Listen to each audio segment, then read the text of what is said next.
In a beautiful, sunny garden filled with colorful flowers and buzzing bees, lived a tiny cockroach named Rocco.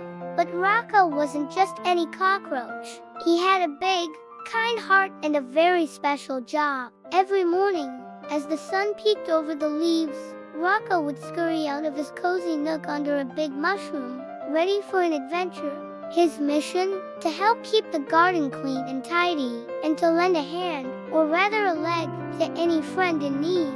He loved exploring the rich, dark soil, feeling the cool earth beneath his feet, always with his antennae twitching, searching for ways to be helpful. He believed that even the smallest creature could make a big difference, and he was determined to prove it every single day. One bright and breezy morning, while zigzagging through a patch of clover, Rocco heard a series of tiny grunts and groans. His curiosity piqued. He followed the sound and soon came across a bustling line of ants. They were gathered around a giant, golden breadcrumb, a real treasure from the human's picnic blanket. But this treasure was a bit too big. The ants were pushing and pulling with all their might, their little legs trembling with effort. Heave! H-O! They chanted, but the crumb barely budged. It was wedged against a pebble, and the ants, led by their determined captain, General Antony, were starting to look very tired and discouraged. The sun was getting higher, and they needed to get this food back to their anthill before it became too hot. Seeing their struggle, Rocco's kind heart went out to them. He scurried over, his little voice full of concern. "Excuse me, friends," he chirped. "It looks like you could use some extra muscle." At first, the ants were a little startled.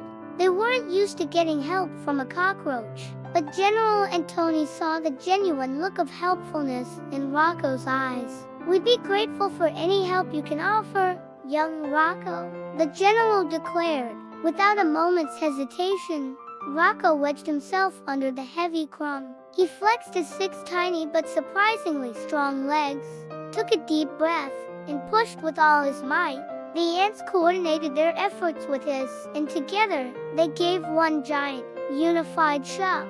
With Rocco's added strength, the crumb finally budged. It rolled over the pebble and started moving smoothly along the path. It was a perfect example of teamwork. The ants pulled from the front while Rocco pushed from behind, acting as the engine of their little food train. They worked in perfect harmony, moving the crumb inch by inch, then foot by foot across the garden floor. They navigated around blades of grass that seemed like giant trees and over twigs that were like fallen logs. Rocco was so focused and determined, his antennae wiggling with concentration. He loved the feeling of working together, of being part of a team to achieve a common goal. Finally, after what felt like a very long journey, they arrived at the entrance to the anthill. A huge cheer erupted from the crowd of ants waiting at the top. They waved their antennae in celebration and chanted Rocco's name. "Hooray for Rocco! Hooray for our helpful friend!" General Antony marched up to Rocco and gave him a crisp, thankful salute. "Rocco," he said warmly, "you have shown us the true meaning of friendship and teamwork. You didn't care that we were different.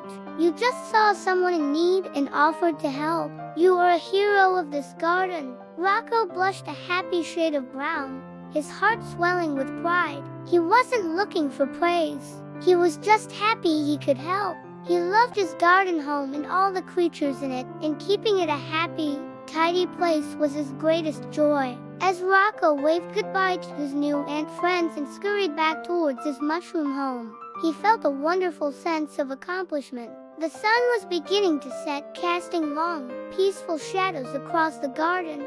He knew that tomorrow would bring new adventures and new opportunities to help. And that's the wonderful lesson Rocco the little cockroach teaches us all. It doesn't matter how big or small you are. Every single one of us has the power to make the world a little bit cleaner, a little bit kinder, and a whole lot better just by lending a helping hand. Just like Rocco. Thank you for joining us on this garden adventure. If you loved Rocco's story, don't forget to like this video and subscribe to our channel for more wonderful tales. See you next time.